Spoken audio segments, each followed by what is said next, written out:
Alors bonsoir, bonsoir. Donc on a dit que le cours ce soir c'était prendre conscience qu'on est les enfants d'Akadosh Baruch Hu. On est même plus que ça. Hein. Akadosh Baruch Hu c'est le roi. Et donc on n'est pas seulement les enfants, on est les enfants du roi. Et c'est très important de prendre conscience de cette chose-là.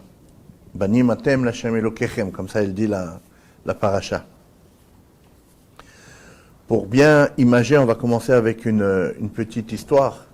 Donc une fois il y avait un roi, et ce roi il a son fils qui commence à grandir. Bientôt il va le remplacer. Un jour viendra où il remplacera son père sur le trône. Et donc il faut éduquer cet enfant. Et donc le papa, le roi, donc il cherche un précepteur pour éduquer son fils, le prince. Et donc il lance une annonce. Et puis bon, il y a un monsieur parmi les candidats, il y a un monsieur qui dit, voilà, moi il y a 3 domaines où je suis vraiment, vraiment spécialiste. Le premier domaine, c'est le domaine des chevaux. Je connais les chevaux. À l'époque, c'était très important. Il dit, le deuxième domaine dans lequel je suis vraiment spécialiste, c'est le domaine des pierres précieuses. Et le troisième domaine dans lequel, alors là, j'excelle, c'est la nature humaine. Quand je vois une personne, je sais à qui j'ai affaire. Le roi, il est emballé par la personne, même par sa prestance, par son allure, sa manière de parler. Et il dit, ok, je vais vous prendre. Et donc, le gars, il quitte plus l'enfant. Arrive un moment où il faut acheter un cheval pour l'enfant, pour le prince. Donc, le précepteur, il va avec ce prince. Il va à la foire au cheval, une foire très, très, très, très célèbre. Tout le monde va là-bas, tous les grands du royaume se déplacent et vont dans cette foire pour acheter les chevaux. Et tout le monde parle d'un cheval, le cheval que tout le monde veut acheter. Alors les enchères commencent et à un moment, donc même le prince, il monte les enchères. Lui aussi, il veut ce cheval que tout le monde veut. On ne parle que de ce cheval. C'est vrai qu'il a une très fière allure, très belle robe, très jolie. Et le précepteur, il dit au prince, il lui dit, n'achetez pas ce cheval. Il fait, comment n'achetez pas ce cheval? Il fait, voilà, je vous dis, n'achetez pas ce cheval, il est dangereux. Mais je ne peux pas arrêter les enchères. Les gens, ils vont penser que mon père, il a plus d'argent, c'est honteux, ça se fait pas. Il fait, voilà, je vous dis, n'achetez pas ce cheval. Mais enfin, pourquoi? Il fait, écoutez, ce cheval, il est dangereux. Voilà, demandez qu'on fasse une adgama, qu'on fasse voilà, faites-le tourner, demandez à ce qu'on mette quelqu'un dessus, et vous allez voir ce qui va se passer. Alors le prince, il appelle le président là-bas le responsable de la vente aux enchères. Il lui dit, est-ce qu'on peut voir le cheval avec quelqu'un dessus, faire un petit tour, et comme ça on voit à qui on a, si le cheval est docile, si... Alors il n'y a pas de problème. Le prince demande, c'est clair qu'on est obligé d'accepter. Et donc ils appellent un écuyer, il monte sur le cheval, et donc voilà, il commence à tourner. Ah là là, quelle fière allure, un cheval magnifique. Alors le prince, il ne comprend pas, il regarde le précepteur, il fait, vous êtes fou. Et puis à un moment, le cheval, il commence à s'emballer, et puis, oh là là, et puis il n'arrête pas des soubresauts comme ça, il n'arrête pas de se cabrer, boum. Et à un moment, il fait tomber le gars qui est dessus, et il lui marche dessus, le piétine, il le tue. Alors le prince, il est fou. Il fait quoi? Waouh! Le gars, il avait raison. Alors il lui dit, vraiment, je m'excuse. Oh là là, heureusement que je vous ai écouté. Vous vous rendez pas compte? Vous m'avez sauvé la vie, là. Et on m'avait fait économiser une somme phénoménale que j'étais prêt à mettre pour ce cheval. Il fait, franchement, vous méritez une récompense. Il met la main dans la poche, il sort un billet de 5 euros, et puis il le donne au gars. Le gars, il voit le billet, il ne dit rien, il le met dans sa poche. Après quelque temps, le roi, il dit, écoute mon fils, maintenant tu es en âge d'avoir une couronne sur la tête, une couronne princière sur la tête, donc il faut t'acheter des pierres précieuses et on va te faire une belle couronne. Alors le gars, il va acheter des pierres précieuses avec le prince. Donc pareil, ils vont à une foire, la foire où on vend les pierres précieuses. Et donc là-bas aussi, il y a une mise aux enchères, il y a une pierre précieuse, tout le monde parle de cette pierre précieuse. Tout le monde veut l'acheter. Elle est magnifique, elle est grosse, elle est une couleur, elle brille. Et donc les enchères montent, et le prince fait monter les enchères, et le gars, il dit au prince, n'achetez pas cette pierre précieuse, elle est fausse. Alors le prince fait, dis-moi, tu rigoles, tu sais où on est là, tu sais chez qui on est, tu sais de quelle maison elle vient, cette pierre précieuse, ça va pas. Il fait, écoutez, demandez maintenant, demandez une expertise, et vous allez voir. Alors le prince, il fait, t'es sûr de toi? Il fait, voilà, je vous dis, cette pierre, elle est fausse. Et donc, ils arrêtent l'enchère. On est obligé d'exécuter les paroles du prince. Un expert vient. Et puis, en effet, la pierre, elle est fausse. Alors, il demande un deuxième expert, un troisième expert. Tout le monde est d'accord, la pierre est fausse. Alors, le prince, il est là. Waouh. Comment tu sais? Il fait, je sais. Il fait, mais tu m'as fait économiser une somme astronomique. Oh là là, tu mérites une récompense. Il met la main dans la poche, il sort un billet de 5 euros, il lui dit, tiens. Là, tu prends le billet, il le met dans sa poche. Après quelque temps, le prince, il dit au gars, il fait, écoutez, dans le domaine des chevaux, vous avez fait vos preuves. Dans le domaine des pierres précieuses, vous avez fait vos preuves. Mais la nature humaine, vous ne m'avez pas appris encore la nature humaine, comment on fait, comment vous savez, comment on reconnaît les gens, comment... Alors il fait, voilà, je vais te dire quelque chose et tu vas comprendre. Il lui dit, viens, je te dis quelque chose à l'oreille. Alors le gars, le prince, il s'approche et le précepteur, il lui dit, tu n'es pas le fils de ton père, tu es un enfant adopté. Alors l'autre, il devient fou, il fait, c'est quoi ça? D'où vous sortez ce truc-là? Mais ça va pas. Mais vous dites n'importe quoi là. Alors le précepteur, il fait, va interroger ton père et tu verras. Donc le type, il va voir son père, papa, voilà, comme ça, le précepteur, il a dit que je suis pas ton fils, je suis un enfant adopté. Et le roi, il devient blanc. Il n'a pas de réponse, il répond pas. Il se tait. Papa, dis-moi que c'est pas vrai, pourquoi tu me réponds pas? Alors le roi, il lui dit, écoute, mon fils, c'est vrai, ta mère et moi, on a attendu très longtemps pour avoir des enfants, et on n'a jamais eu d'enfants, et pour Étroit, il fallait avoir un enfant, pour continuer à Étroit, sans ça, m'aurais descendu du trône.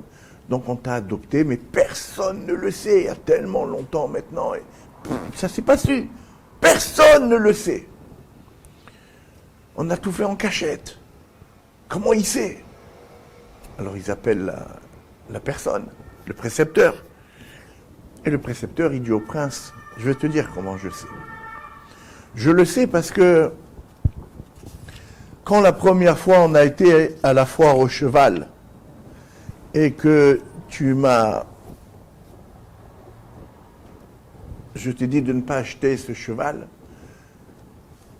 et toi tu as reconnu donc que ce cheval il fallait pas l'acheter, tu m'as dit, waouh, tu m'as sauvé la vie, il faut que je te donne une récompense. Et tu m'as donné un billet de 5 euros. Quand la deuxième fois, tu voulais acheter un joyau, une pierre précieuse, je t'ai fait économiser un argent fou. Tu as dit, waouh, il faut que je donne une récompense. Tu m'as donné 5 euros. Il fait les fils de rois, les princes, ceux qui ont vraiment du sang royal, ils ne donnent pas 5 euros. Ils ne peuvent pas donner 5 euros. Leur corps se refuse à cette petitesse-là. Tu m'as donné 5 euros, c'est que tu n'as pas de sang royal. Tu n'es pas un prince. Tu n'es pas un fils de roi. Tu es un vagabond. Tu es un fils de paysan. On t'a trouvé dans la rue et on t'a adopté. Donc en fait, tout ça pour dire que ce qu'il faut retenir de cette histoire, c'est qu'un enfant de roi, des princes, ils ne peuvent pas s'occuper de petites choses. Ils ne peuvent pas se la jouer petite. Un enfant de roi, il ne parle pas comme tout le monde, il ne se conduit pas comme tout le monde. Il ne s'habille pas comme tout le monde, il ne mange pas comme tout le monde, il ne parle pas comme tout le monde, il ne réagit pas comme tout le monde. Un enfant de roi, c'est un enfant de roi. Il ne fréquente pas tout le monde. Et nous, on est les enfants du roi. Alors on ne doit pas agir comme tout le monde. On ne doit pas parler comme tout le monde. On ne doit pas s'habiller comme tout le monde. On ne doit pas se mêler à tout le monde. Le Baal Shem Tov, vous savez, il y a une phrase dans Michelet, elle dit « Moussar Hashem béni al tim'as ». Le Moussar de Hashem, mon fils, n'en est jamais marre, ne t'en dégoûte pas, ça veut dire ne t'en rassasie pas. On n'en a jamais assez. Mais regardez comment lui, il dit qu'il faut lire la phrase. Moussar Hashem, on peut faire tout plein de moussar. Mais le moussar, c'est un mot. Moussar Hashem, béni. Béni. Sache que tu es mon fils. Et quand on a dit ça, on a tout dit. On ne peut pas se permettre de faire honte à notre père. On est obligé d'avoir une conduite exemplaire, une conduite royale, une conduite de fils d'Hachem. On n'a pas le droit à l'erreur. On est des exemples. Une fois, on a pris un prince et on a pris un fils de paysan. On leur a dit « échangez vos habits ».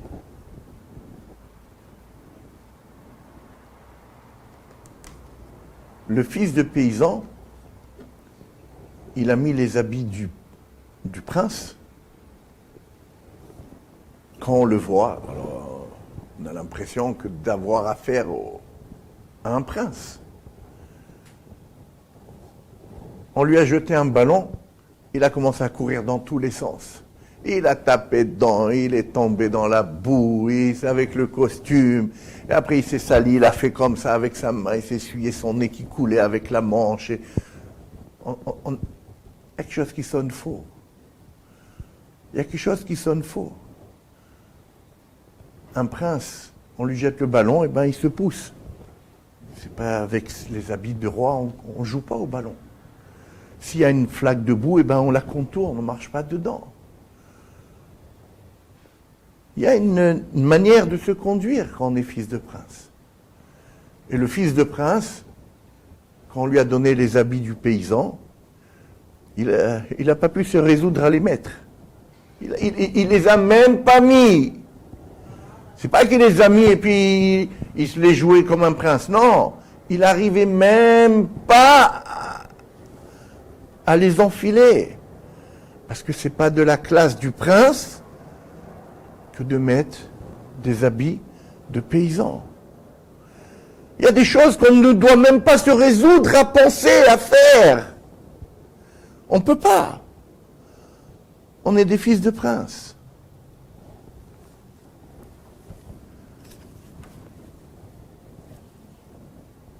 Le Sefer HaKuzari, il rapporte.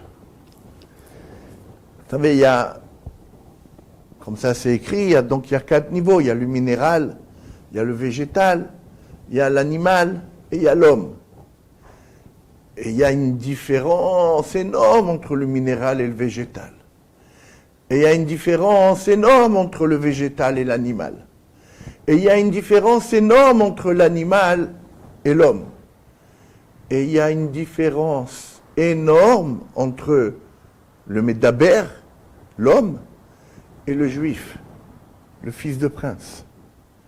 La même différence qu'il y a entre l'animal et l'homme, il y a la même différence entre l'homme et le juif. On n'est pas une version améliorée de l'homme. On est un autre être. On est un autre être. Ça veut dire, on cherche à être les meilleurs. On cherche à être docteur. On cherche à être un État où on est champion du monde du foot. On cherche à être un prix Nobel. Mais même si tu es le premier des singes, tu restes un singe. C'est petit. C'est petit. Même prix Nobel, c'est petit. On n'est pas des hommes. On est des fils de princes. On est dans une autre catégorie.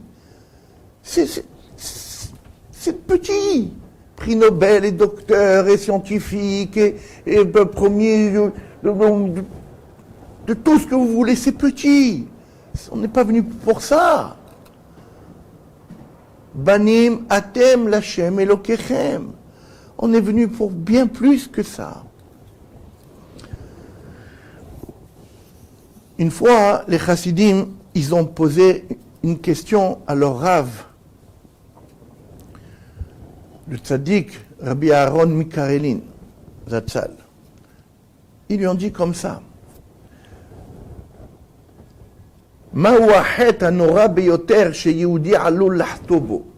Quelle est la plus grande faute qu'un juif y puisse faire? Rabbi Aaron eniach et rosho ala shulchan lemeshech dakot arukot. Alors Rabbi Aaron, il a comme ça, il a posé sa tête sur ses mains, il a réfléchi pendant quelques longues minutes. Et les chassidim, ils attendent tous la réponse. Le'achar miken kasher shav veherim et rosho. Après quelques instants, il a levé sa tête. Il leur a dit, Achet hanora beyoter sheyehudi alul lahto, la faute la plus terrible qu'un juif y puisse fauter, hu lishkoach shu ben melech, c'est d'oublier qu'il est le fils du roi. Regardez jusqu'à combien il est important de savoir et de comprendre qu'on est les fils de roi. On n'est pas donc comme les autres, et donc à chacun de nous de ressentir cette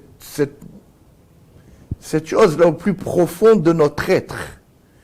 Et ça doit nous transporter, ça doit nous transcender, ça doit nous...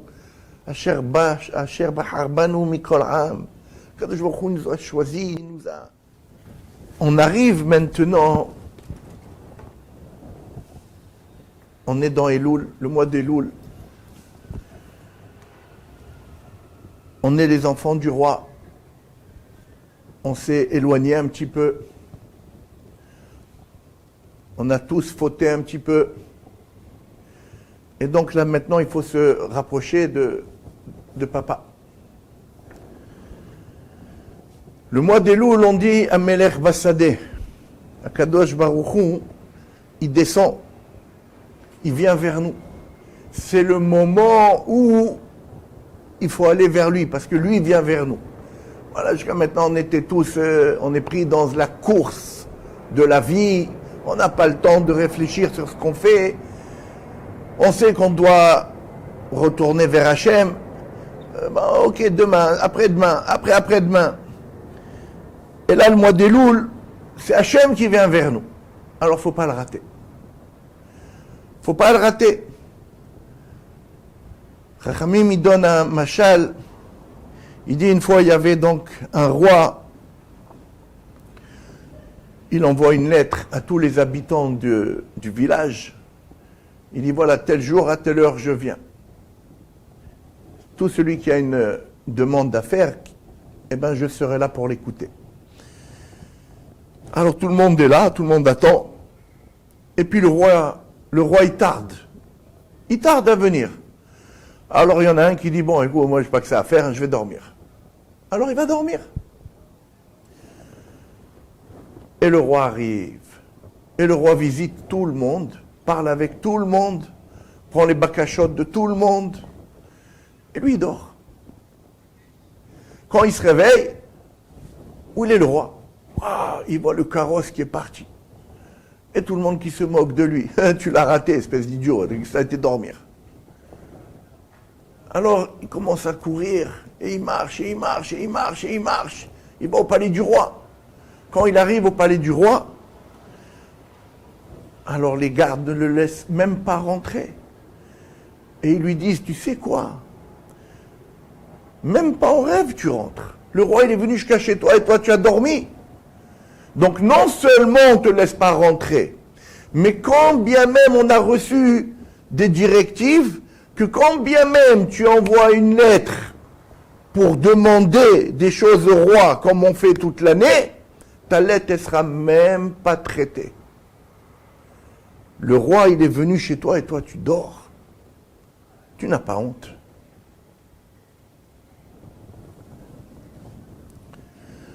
En vrai, toute l'année, on doit faire teshuva. Toute l'année, pas qu'à Elul. Mais Elul, c'est spécial. Faut pas passer à côté, puisque c'est plus facile de faire teshuva, puisque c'est Hachem qui vient vers nous. Faut pas passer à côté. Et là, maintenant, imaginons-nous, ce gars-là, il est parti dormir. Mais imaginons-nous quelqu'un qui est parti dormir et qu'on réveille et qui ne se lève pas, qui ne se réveille pas. Alors celui-là, combien c'est plus grave encore. Et on est comme ça. C'est pour ça qu'on sonne le chauffard. Qu'est-ce qu'on dit quand on sonne le chauffard? Réveillez-vous de votre profond sommeil. Réveillez-vous de votre torpeur. On n'est pas là. On n'est pas là. Amelech Bassadé, et nous on est en train de dormir. Comment on peut faire ça? Vous savez, comme ça il dit le Doresh Tov, chaque homme, on est tous constamment devant un grand dilemme entre Naïmli et Tovli. Naïmli, ça veut dire, voilà, ça c'est un kiff, c'est agréable. Et Tovli, ça c'est bon pour moi. C'est bon pour la santé, c'est bon pour arriver à la Maba, c'est bon pour... Et toute notre vie, c'est un dilemme entre Naïmli et Tovli. Quelque chose de bien sucré, une bonne glace bien sucrée, un bon gâteau bien sucré. Naïmli, c'est kiffant. Mais c'est pas bon. Dépenser de l'argent, c'est kiffant. Mais c'est pas bon parce que le compte il se vide. Aller chez le dentiste, c'est bon pour la santé. La personne, elle a des bonnes dents, elle mâche bien, elle n'a pas de problème d'estomac, elle n'a pas de problème d'intestin, mais c'est pas agréable. Et toute notre vie, c'est, voilà, on se bagarre. Tovli, naimli, tovli. Et malheureusement, à chaque fois, on choisit le naimli au lieu de choisir le tovli. Et à chaque fois, on regrette. Et on regrette même amèrement, parce que le naimli ne dure pas longtemps. Et tout de suite après cette sensation-là qui m'a apporté ce naimli, alors il y a même la déprime. Ah, qu'est-ce que j'ai fait? Oh là là, j'aurais pas dû. Pourquoi? La fois d'après, on recommence. Et on choisit encore le naimli au lieu de choisir le tovli. Et toute notre vie, elle passe. Et toute notre vie, on choisit le naimli au lieu du tovli. Et donc, toute notre vie, on est dans le regret, dans la déprime, et dans le pourquoi, et j'aurais pas dû. Donc, ça veut dire, ce naimli là, ni il m'a apporté le naïm, et à cause de ça, je suis passé à côté du tov.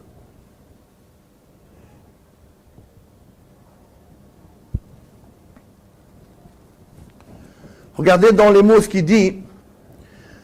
Et là, chez la harsh Adam boher et anaim al pene hatov. Après que l'homme, à chaque fois, il choisit le naïm au lieu de choisir le tov. Kore tamid davar ehad.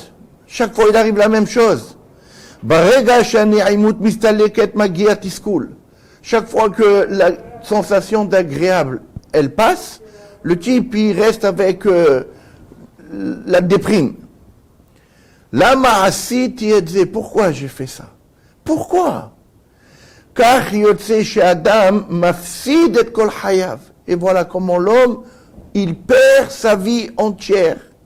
Ou boher la lechet à la naïm azé, vers la naïm azé. Toute sa vie, vas-y, choisis ce naïm-là, et ce naïm-là, et ce naïm-là. Ou sofo shel davar, mais en fin de compte, l'homme atzliach leagi à la makom anachon. Il n'arrive pas au bon endroit. Et toute sa vie, il se sent mal avec ce qu'il a fait. Quand arrive le mois de Elul, alors, ce mois-là, il arrive pour nous recadrer. Il arrive pour nous faire prendre conscience que, vas-y, jette le naïm et prends le chemin du Tov. Réveille-toi. Le Rav, il raconte, il dit, il y a quelques années en arrière, il a été dans un camp d'été d'une yeshiva, une yeshiva réputée. Et donc voilà, c'était le camp d'été, donc l'ambiance elle est plus relaxe, il y a des activités un petit peu. Le matin ils étudient, l'après-midi ils font des activités. Et puis le Rav de la yeshiva, il a vu que ça prenait... On relâchait trop l'ambiance. Donc il a dit, je vais réunir les enfants et je vais les recadrer un petit peu parce que c'est pas bon. Alors il réunit les enfants et puis il leur dit, vous savez, on est au mois de Av. On est quand même au mois de Av. Et les rachetés votes de Av, Aleph Bet, ça veut dire Elul Ba. Alors il faut se réveiller quand même. Il ne faut pas se relâcher complètement. Et il y a un bahour. Alors il a dit, oulala, celui-là il va nous plomber l'ambiance là. Alors il lui dit, Arav, rachetez votre de Av, ça veut dire Elul, Beloul. Ça veut dire, là, laisse-nous tranquille. Maintenant c'est Av, on kiffe. En Elul, on se ressaisit. Tu vas pas nous plomber l'atmosphère. Et juste à ce moment-là, donc le Rav arrive, celui qui raconte l'histoire, et donc le Rosh Yeshiva, il voit arriver le Rav, il lui dit, tu peux lui répondre? Alors le Rav, il lui dit, je vais lui répondre. Donc il s'assoit parmi eux, et il leur dit, voilà, je vais vous poser quelques questions. Il leur dit, voilà, on va faire On va mettre d'un côté, dans la vie, tout ce qui nous semble naïm, et on va mettre de l'autre côté tout ce qui nous semble tov. Alors il leur dit, voilà, je vais vous poser des questions, et vous allez me dire dans quel... pardon, pas comme ça, excusez-moi. Tout ce qui est kiffant, d'accord, d'un côté, et tout ce qui est souffrance de l'autre côté. Alors il leur dit, voilà, des promenades. Alors tout le monde dit, agréable. Une pizza, agréable. Et il leur dit comme ça toutes sortes de choses, agréables, agréables, agréables. Après il arrive et il leur dit, maladie, souffrance, problème, souffrance, souffrance. Et puis à un moment, il leur dit, le mois d'Elul, où vous le mettez? Et les enfants, ils disent toutes sortes de choses. Il y en a même un qui arrive à dire, waouh, Rav, si quand il arrive le premier Elul, il y avait un cachet, qu'on le prend et on se réveille à Simchat Torah, mais tout de suite je le prends. Grosso modo, toutes les réponses, elles étaient dans le mois d'Elul, un mois de Rasra. Un mois de Rasra.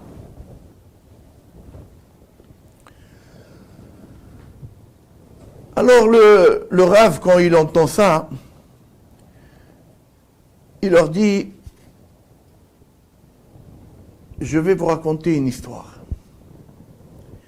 Il dit, une fois, il y avait un juif, Avrech, Ben Torah, Talmid Hacham. Il s'est marié, il a eu des enfants. Ses enfants, Dieu merci, ils réussissent dans la Torah. Il a un parmi eux qui est dans une yeshiva de renom.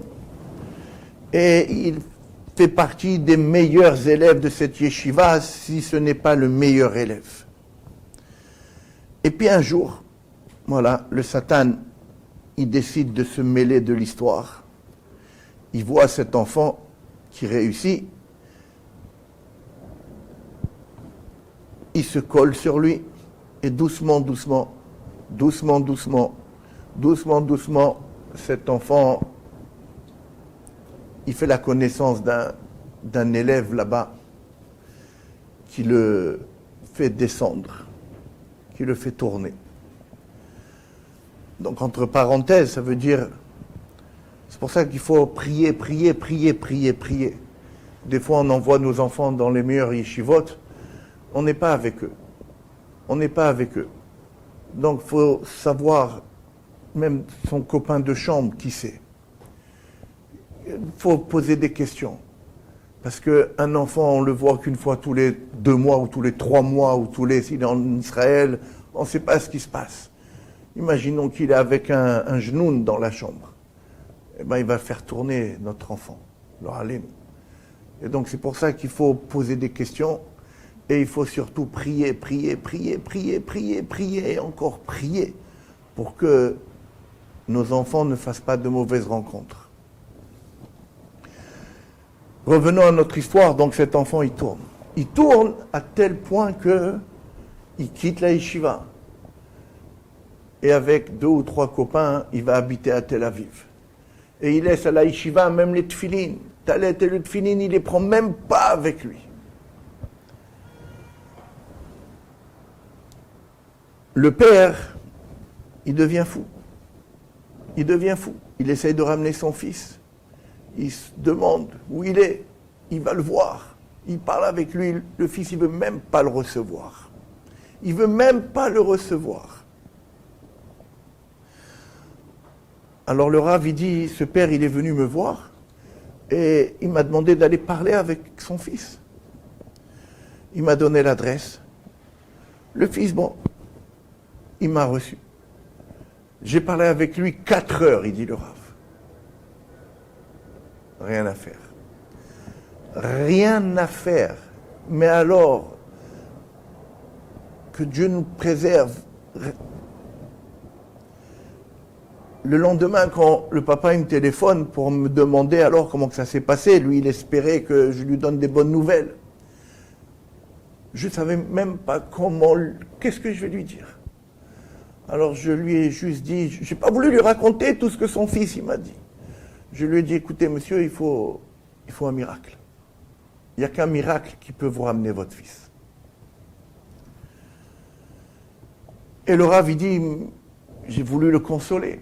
Alors je lui ai dit, vous avez d'autres enfants? Il a dit, oui, Dieu merci, j'ai d'autres enfants, j'ai encore 9 enfants.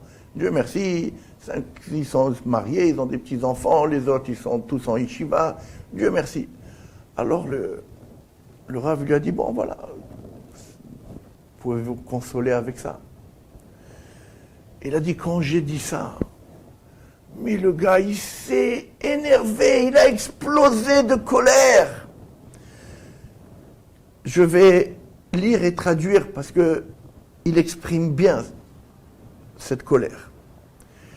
Il lui dit, Nihumim shel ever atam menachem oti.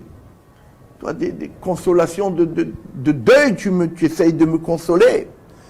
Mais az she'ason hazeh kara lanu, depuis que ce malheur il nous est arrivé, depuis 3 ans, en lanu yom, ven lanu laila, on n'a pas de jour, on n'a pas de nuit, en lanu shabbat, en lanu hag, allo sheli kol hazman ito, alev sheli kol hazman ito, on n'a pas de shabbat, on n'a pas de fête, mon cœur, ma tête, constamment avec lui.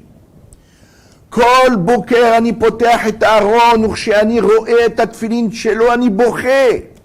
Quand j'ouvre tous les matins l'armoire pour prendre mes téfilines et que je vois les siens, je pleure.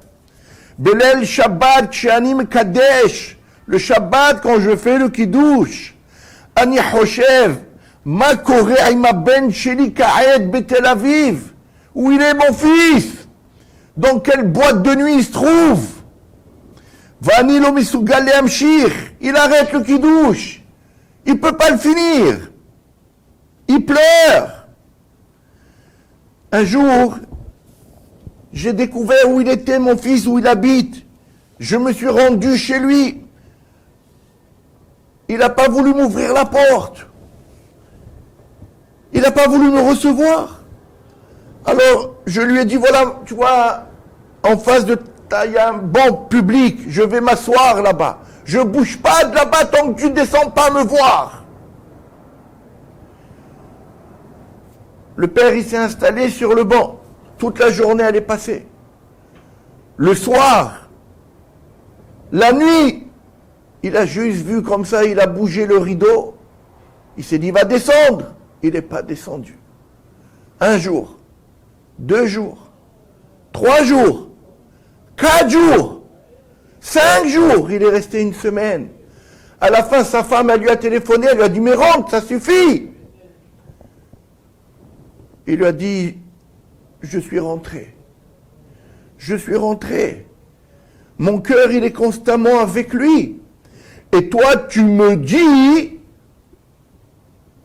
voilà, console-toi avec les autres.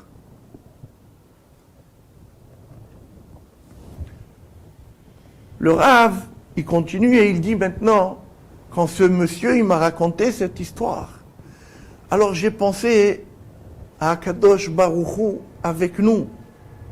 C'est le mois d'Elul. Toute l'année, on a fauté. Le mois d'Elul, Akadosh Baruch Hu, il vient, il s'assoit sur le banc et il nous attend. Et nous, on ne vient pas. Nous, on ne descend pas. À peine comme ça, on bouge le rideau et on laisse Akadosh Baruch Hu dehors sur le banc et nous, on continue à faire ce qu'on a l'habitude de faire toute l'année. Comment on peut faire ça? Qu'est-ce qui souffre ce père dans son cœur? Hachem, il souffre encore plus que cela.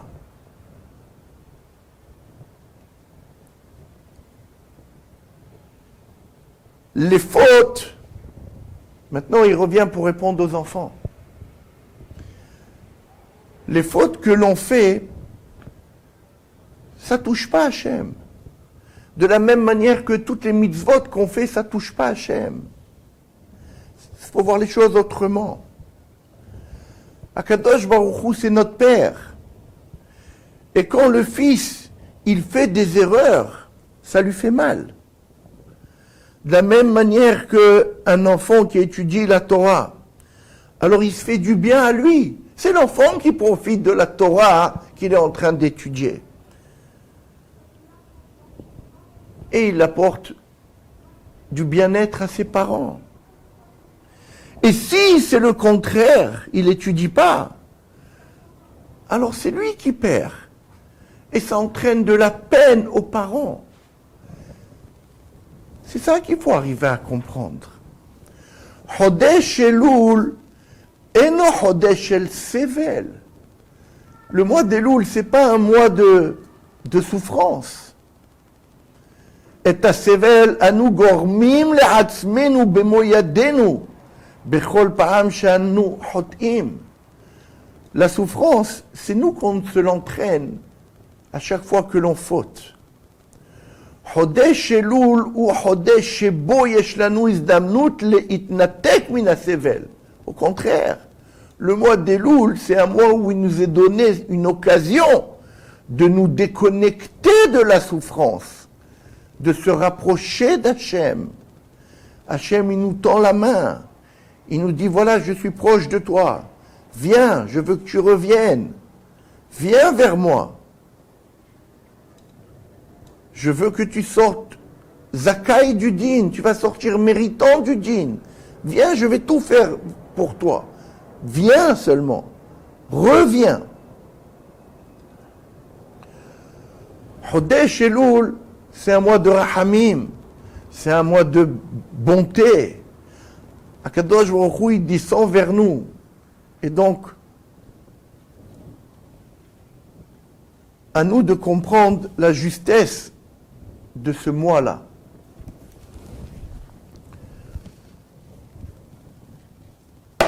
Finir sur une histoire.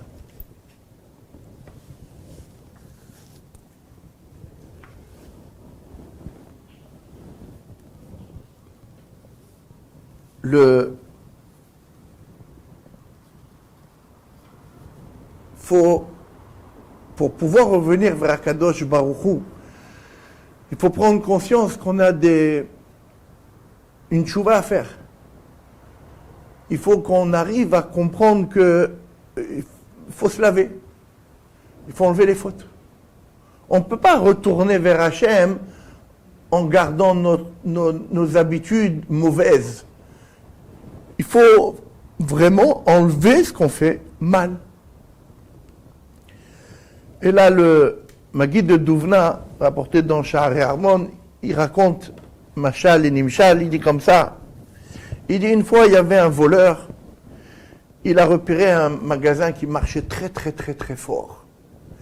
Et donc il a espionné, il s'est mis en planque et il regarde. Et puis il voit que tous les soirs, il y a un enfant qui prend un jeune homme, qui prend la recette et qui l'amène à la banque. Alors il a dit, je vais l'attaquer. Mais il a vu qu'il y avait plein de monde dans la rue, c'était pas possible. La distance, elle était courte, il n'a pas le temps. Alors il s'est dit, comment je vais faire? Comment je vais faire? Et puis il a vu juste entre la banque et le magasin, il a vu qu'il y avait un magasin qui vendait des costumes, des très très beaux costumes. Alors il a eu une idée. Donc un soir, juste avant que le jeune homme y sorte pour amener l'argent à la banque, il est rentré dans ce magasin de costumes. Il leur a dit, voilà, je veux acheter un costume, mais c'est pas pour moi, c'est pour mon maître. Mais attention, monsieur, ne vous moquez pas de moi, je prends que de la très belle qualité. D'accord? Je veux le meilleur costume, la meilleure coupe. Le prix, c'est pas important pour mon maître. Il a mis le gars en confiance. Et le type, il lui sort des tissus. Il dit, ok, voilà celui-là. Là, vous faites, oh là là. Il fait, est-ce que je peux vous prendre comment s'appelle, mon maître, il ne peut pas se déplacer, il n'a pas le temps. Et moi, le problème, c'est que je ne fais pas sa taille. Vous savez quoi, on va rester comme ça dans la rue, on va attendre que quelqu'un passe, et dès que je vois que la personne a la même taille que mon patron, je vais lui dire de rentrer. Voilà, vous prenez les mesures, et après vous... Alors l'autre, il n'y a pas de problème. Ils se sont mis dans la rue, et quand le jeune homme est passé avec les recettes, il a dit, voilà, celui-là. Alors le patron, il connaît le gars, parce qu'il le voit passer tous les jours. Il lui fait, tiens, tu peux... Il fait, non, mais je... 5 minutes, juste je prends les mesures. Bon, l'autre, il s'est dit, après tout, alors il se voit dans la glace avec un super costume. Il est content. Il a posé comme ça les 2 sacs avec l'argent, et il se regarde dans la glace, et à un moment, pendant qu'il se regarde, il a mis le costume, il a pris, l'autre, il prend les sacs et il commence à courir avec. Et le gars, il veut sortir après, il veut sortir avec. Il fait, viens ici, où tu vas avec mon costume? Viens ici, ne bouge pas, tu sors pas d'ici. Ça, c'est le machal. Le nimshal,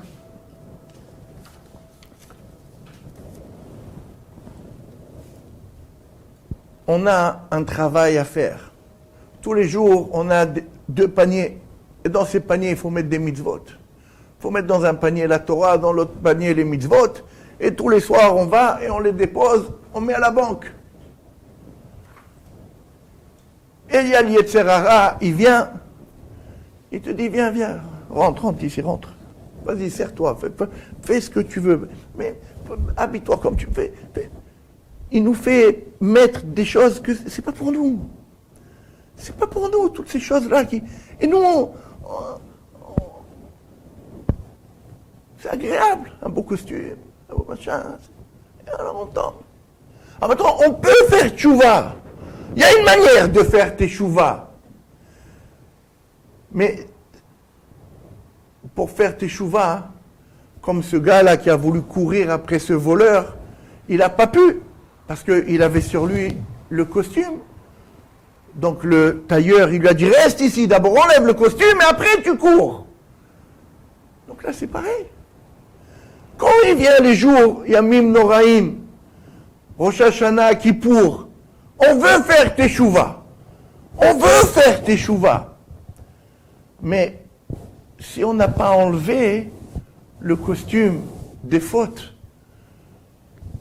alors Hachem, il n'accepte pas notre teshuva. Il faut laisser les fautes, il faut les enlever, abandonner ce costume, et là on peut courir après. On peut de nouveau redevenir comme il faut être. Et imaginons-nous maintenant, revenons à l'histoire, comme ça il dit le Sha'arei Hamon, il dit, imaginons-nous maintenant que quand le gamin, il était devant la glace en train de se regarder, il y a une petite voix qui vient et qui lui dit, tu sais, là c'est une ruse, il y a un mec qui t'a fait essayer ce costume, mais il va te prendre les deux sacs. Si le gamin, il est rapide, alors vite, il enlève le costume et vite, il ne se fait pas avoir. Cette voix-là, cette petite voix, c'est le Chodesh Elul. Chodesh Elul, voilà son rôle. Alors à nous d'entendre ce qu'il vient nous dire, ce Chodesh Elul. Ce Chodesh Elul, il te dit, allez, ça suffit. Enlève ce costume qui n'est pas le tien. Banim atem l'Hashem Elokechem. Vous êtes les enfants d'Hachem. Ok, tu as mal agi. Tu as eu un écart. Mais vite, ressaisis-toi, redeviens celui que tu dois être. Tu ne dois pas te comporter comme tu l'as fait. Vite, regrette ce que tu as fait et reprends ta conduite. La conduite digne du fils du roi. Parce qu'on est des fils de roi. Maintenant, tout ça, ça dépend de quoi? Ça dépend de combien on veut bien mettre de réflexion à la chose. On finira avec cette dernière histoire. C'est l'histoire d'un homme, un commerçant riche. Un commerçant riche, tout lui réussit. Que des bonnes affaires. Et un jour, la roue, elle tourne. Un jour, la roue, elle tourne. Il va à la foire où il fait la recette pour 6 mois, il ne vend rien. Il ne vend rien. Il retourne bredouille avec toute sa marchandise. Qu'est-ce qu'il va faire? Il est obligé de manger. Et quand il fait le chiffre d'affaires de cette foire, il mange avec pendant 6 mois. Et là, il est revenu sans rien. Alors il réfléchit, il se dit, il y a bien, si je vais dans le pays à côté, je passe la frontière, là-bas je vends tout en 5 minutes. Mais pour passer la frontière, si avec ma marchandise, il faut que je paye des taxes, et c'est très cher de passer ces taxes dans ce pays. Alors il décide de passer en contrebande, d'une manière illégale. Il trouve un passeur, il lui dit combien tu me prends, ils se mettent d'accord, voilà. Et donc ils attendent, il dit écoute, bientôt il va faire nuit noire, ça va être les mois d'hiver, il va faire nuit noire, on choisira une nuit où il fait vraiment, on voit rien, et je t'amènerai par des sentiers et on passe la frontière. Et donc le type, au fur et à mesure où le temps avance, alors il commence, il a peur, il grise très gros, on va peut-être lui couper la tête, ou je ne sais rien, c'est grave ce qu'il fait, mais il est obligé de le faire. Le passeur, lui aussi, il a les boules, mais bon, c'est moins grave, il pourra toujours dire, moi je ne sais pas ce qu'il avait dans ses affaires, celui-là. Moi, écoute, il m'a payé pour passer la frontière, point barre. Et avec ce passeur, il y a un petit enfant, c'est lui, le hamel, c'est lui qui porte les choses avec le cheval, c'est lui qui charge le cheval, c'est lui qui charge la charrette. Et lui, celui-là, il risque encore moins. Un enfant, qu'est-ce qu'on va lui faire? 3 coups de bâton et puis ça s'arrête là. Et donc au fur et à mesure où la date où ils doivent passer approche, l'autre, le commerçant, il dort plus de la nuit. Il dort plus de la nuit. Et donc arrive cette nuit-là où ils doivent passer la frontière. Et donc ils marchent avec le cheval, la marchandise, le commerçant, le passeur, l'enfant. Et puis ils vont bientôt passer la frontière. Ah, ils se font attraper. L'enfant, il a un petit peu peur, mais bon, il ne comprend pas ce qui se passe. Le passeur, lui, il transpire, il devient blanc. Et le commerçant, il s'évanouit. Et puis, on a oublié, il y a le cheval. Le cheval, lui, il est là.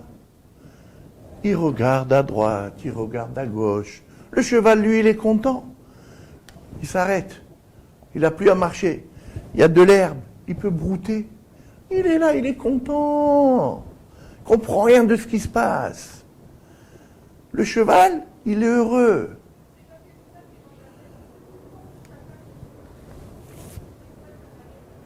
Il y a des gens, quand ils arrivent, les Yamim Noraïm, alors ils ont peur bien à l'avance, comme ce commerçant.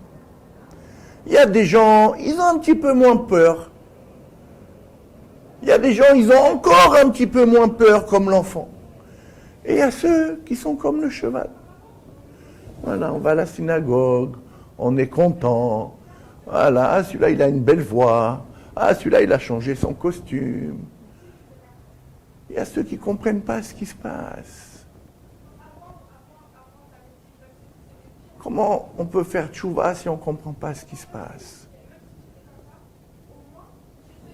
Alors voilà, il faut prendre conscience. Banim Hashem atem, Banim atem l'Hashem Elokechem. Akadosh Baruch Hu, il vient vers nous. On doit faire teshuva. C'est un moment propice à la teshuva. On n'a pas le droit de rater ce moment. Il y a une ligne droite. Il faut marcher droit dans cette ligne droite et espérer qu'on y arrive, mais tout dépend de nous. Akadosh Baruch Hu, il a les bras ouverts et il n'attend que ça.